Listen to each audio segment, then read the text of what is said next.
Russia is currently preparing a new attack on Odesa and continues to concentrate troops in the Sumy region, where up to 50,000 soldiers have already been deployed. Today, it is reported that many European politicians do not believe that Russia is ready to agree to a ceasefire against Ukraine. Moreover, the Russian dictator Vladimir Putin wants to capture Odesa in order to deprive Ukraine of access to its main port.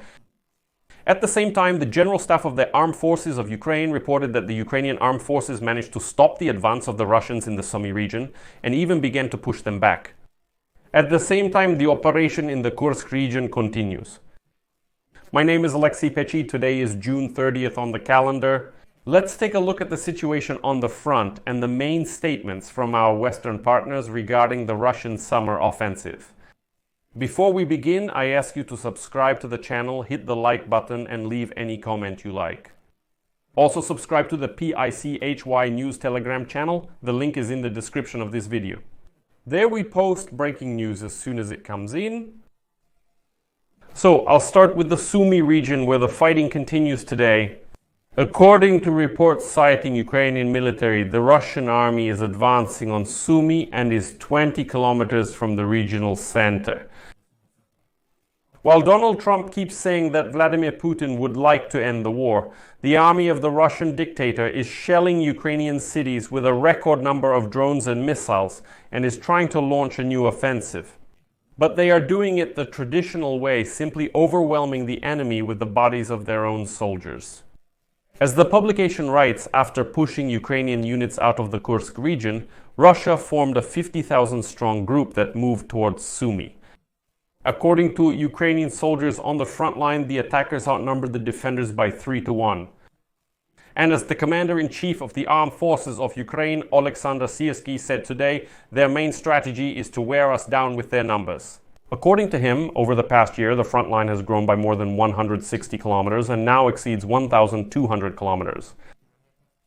This month, the armed forces of Ukraine had to send fighters from the special unit Timur near Sumy. These are special forces from the main intelligence directorate of the Ministry of Defense. They helped stop the Russian offensive and reclaim part of the territory.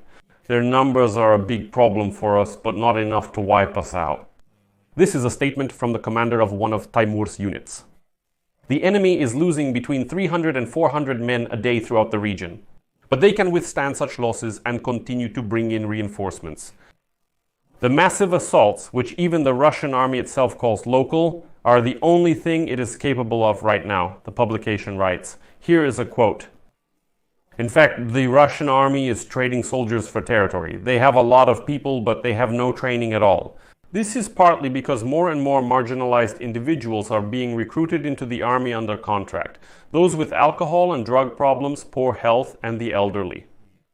The army is unable to carry out complex operations in Ukraine due to problems with intelligence, lack of weapons and equipment, corruption, disruptions in logistics, and poor training. Therefore, the summer offensive will not allow the Russian army to achieve a breakthrough, but as in the previous year, it may capture several thousand square kilometers of Ukrainian territory by overwhelming it with bodies.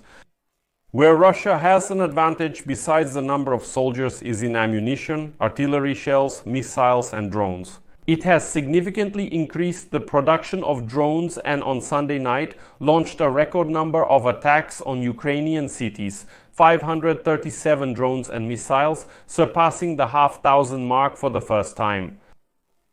And according to the General Staff of the Armed Forces of Ukraine, the situation in the Sumy region has nevertheless been stabilized. The advance of the Russian occupiers has been stopped, and here a 50,000-strong group of Russian troops is indeed being held back. Next, I will quote from the report of the General Staff of the Armed Forces of Ukraine. The enemy's advance has been stopped along the line of Yunakovka, Yablonovka, Novonikolayevka, Alexievka, Kondratovka and the Russian Federation border, plus further on the bridgehead on the territory of the Russian Federation. In the Glushkovsky district of the Kursk region, the defense forces of Ukraine continue their defensive operation in the northern Slobozhansky direction and are effectively destroying the enemy. The active actions of the Ukrainian defenders in this area, as well as in the Kursk direction, have tied down a Russian troop grouping of about 50,000 people who have not been redeployed to other threatening directions, particularly to Pokrovske and Novopavlivske. Our troops are holding the defense and carrying out measures to prepare and conduct counteroffensive actions to push the enemy out. Thus, as a result of the successful actions of the Ukrainian soldiers, the settlement of Andriivka was liberated. In addition, our units advanced in the area of Alexeyevka, pushing the enemy further away from the city of Sumy. At the same time, Segodnya writes that many European politicians absolutely do not believe that Russia is ready to agree to a ceasefire against Ukraine. Moreover, in their opinion, the Russian dictator Vladimir Putin wants to capture Odesa in order to deprive Ukraine of access to its main port. According to an unnamed high-ranking European official, Putin believes that Odesa is supposedly a historically Russian city. And so, in a conversation with journalists, the official stated that for the head of the Russian Federation, capturing this city is the main goal of the war against Ukraine. Therefore, the Allies must increase their support for Ukraine in order to counter the Russian Federation. The publication noted that one of the main achievements of the NATO summit in The Hague is that the alliance has once again focused on deterring Russia.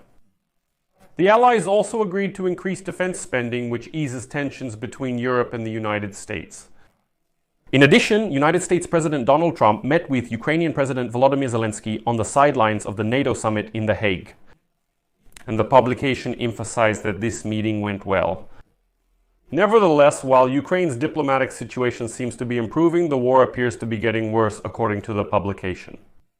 Some NATO leaders fear that by autumn, the situation at the front could seriously deteriorate.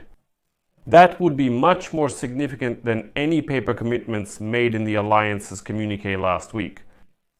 And so, it was shared that military assessments show that both Russian and Ukrainian armed forces are approaching a point of exhaustion. Nevertheless, Russia will likely be able to maintain the current level of operations for another year.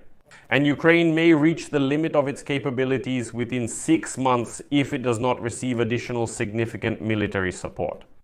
In addition, Ukraine is experiencing problems with troop numbers, the publication added. Analysts agree that Russia has lost more than 1 million soldiers killed or wounded during the war. Ukraine's losses have also been heavy.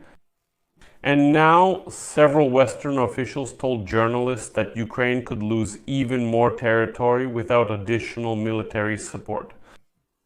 They warned of the risk of a catastrophic failure if the Ukrainian army is pushed to the limit of its capabilities and does not receive increased military and financial assistance from its allies. And here it's important to note a point that has already been mentioned more than once. Why is Putin so obsessed with Odesa? Putin is making plans to capture Odesa because, first of all, he wants to cut Ukraine off from access to the Black Sea. And secondly, this would help the Kremlin resolve the issue with the Russian enclave, that is, the unrecognized Transnistria, which borders the Odesa region. However, NATO noted that before Russia's full-scale invasion of Ukraine, such a scenario could have been assumed.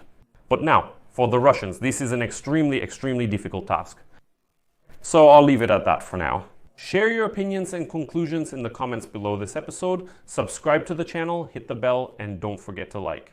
That's all for now. Take care of yourselves. Goodbye, everyone.